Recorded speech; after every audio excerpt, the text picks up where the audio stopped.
Respect is a fundamental human need, and everyone takes different approaches to get around to it. However, before I go there, let me leave this fundamental question with you. What is the connection of respect with stopping to do certain things, certain behaviors in life? Stay with me as I answer this question throughout this video. And also do leave your learnings as a comment at the end of the video, because then it'll help me understand what worked for you. Now, coming back to the subject, each one of us takes different methodologies to get around to it. From a person who's doing a lot of wrong in life just to amass wealth, thinking that wealth is going to get them respect, to the people who are on the right side of life working extremely hard to please their family or their organization or to impress their friend circle and society, there is a plethora of things that we are doing. Many of us put in tons of hard work. There are others who want to do unique things, be creative, be innovative, perform in certain art, etc., and stand out from the crowd. Yet others jump in to rescue, help others, and there are yet others who put on a certain persona so that others look at them and say, wow. But despite all of these methodologies, do we end up getting the respect that we deserve? Many times, no. And that's where we need to understand that there are some fundamental behaviors which we need to stop doing, which will get us more respect than just all of these positive things that we do. So we need to continue the positive things that we do in life to earn respect, but we need to stop doing 5 big things. The first one of these, we need to stop over explaining ourselves. Now, in your own life, you may know certain subjects, you may know certain things, and you're going on telling people how well you know the subject, what are your ideas, how should you approach things, etc. Instead of doing that, what do you need to do? You need to become a consistent proof of your own thoughts through your own actions. And that essentially means that instead of trying to convince others, if you believe in something, if you know that certain thing is the right thing to do, put it into practice, show how it translates into results, and then let people see those results. Instead of over explaining yourself, your subject, your knowledge, your idea, become an ideal. You know, one thing you need to remember in this life is most people are scattered all over the place. They are going to go to 100 different shopping options in everything. From their leadership to spirituality, they want to go all over the place. But if you know certain fundamental truths of life, and if you find those to be the right scientific ways, the right spiritual ways to live, do that. Don't over explain yourselves to others. Period. This is one of the most important things that you need to do. In fact, I would even say don't share a lot about what you think, who you think, where you are, etc. in your life. Don't tell people your deep secrets, your deep knowledge, unless you are in that position where you are sharing, you're helping someone who's willing to learn. So stop over explaining yourself and stop trying to prove yourselves for others. Be consistently the proof of your thoughts through your actions.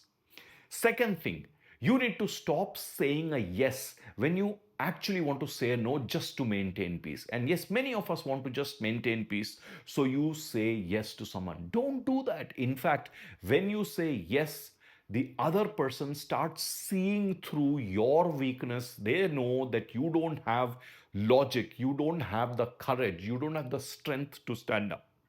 So, here is what you need to do. You need to learn to refuse when you want to say no with very clear reason and respect. In fact, my encouragement to you, learn logical argumentation, or as our Shastras would say, the Tarka Shastra. Learn to present a good quality argument, have a good quality debate, learn to put your foot down, learn to be forceful if you really need to convince others, but do it with respect, with grace. This will help you save a lot of time and energy and dragging along, because when you say yes to something you want to say a no to, you are not going to have peace, but you're going to have a lot of disturbance in your life, and that disturbance is going to go and spread into the other person's life. The third thing you need to remember is to stop tolerating disrespect to maintain peace again. So, just like the previous one, we again do this just to maintain peace. Others are saying things, making jokes on you, or doing certain manipulative things around you. But you say, let me just lie low, let me just lie low, this too shall pass, this too shall pass.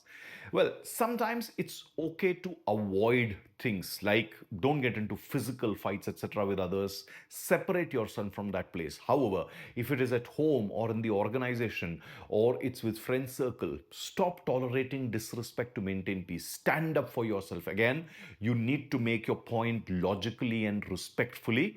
But here is something bigger that you need to learn. You need to make changes to your life so that when people are disrespectful consistently and they don't yield to your reason and don't back off and don't stop doing the negative things, you need to make changes to your life and separate yourself out from there.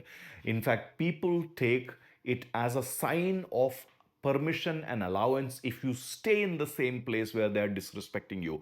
They think that you're there because of your weakness and they're going to continue to disrespect you. Don't do this. So stop allowing people to disrespect you just to maintain peace.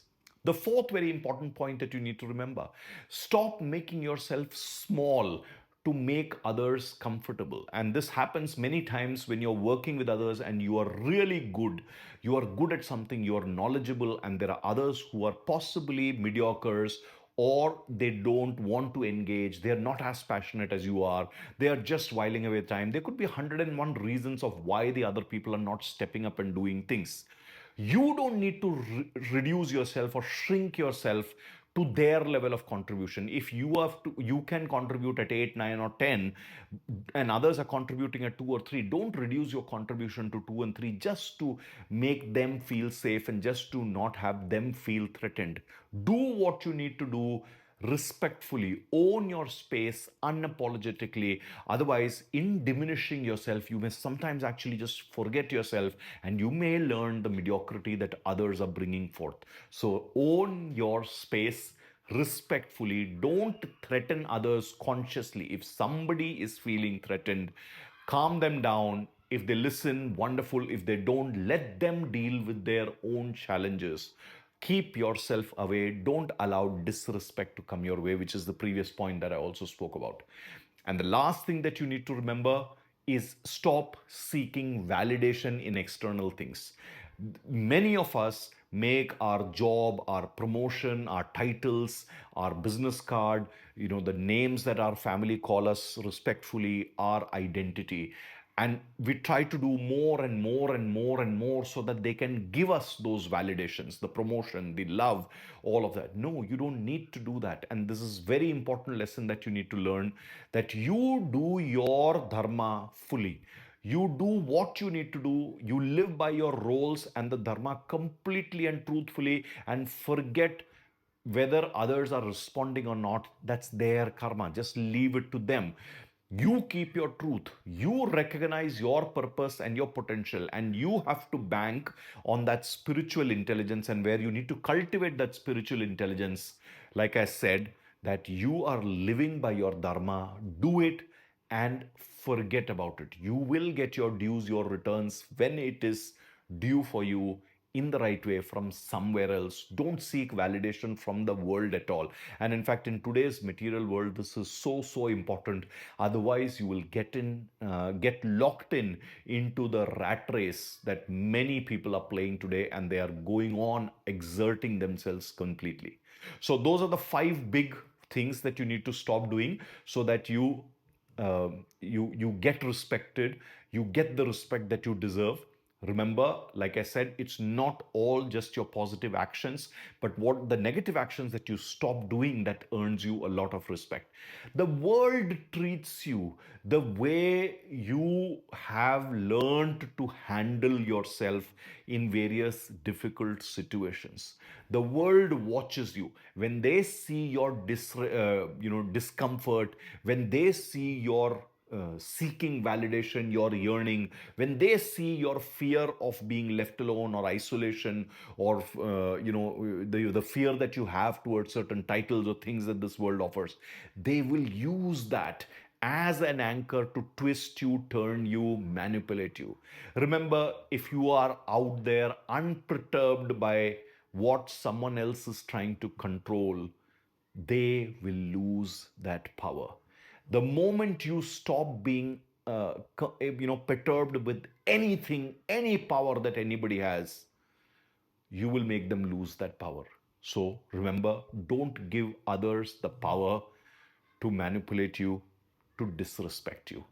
Your respect will come automatically the moment you gain that inner strength, inner intelligence, the spiritual intelligence that you are and you will be despite this world if you continue to do the right things and your dharma. I'll say that again. You are and you will continue to be despite the world if you do the right things in life.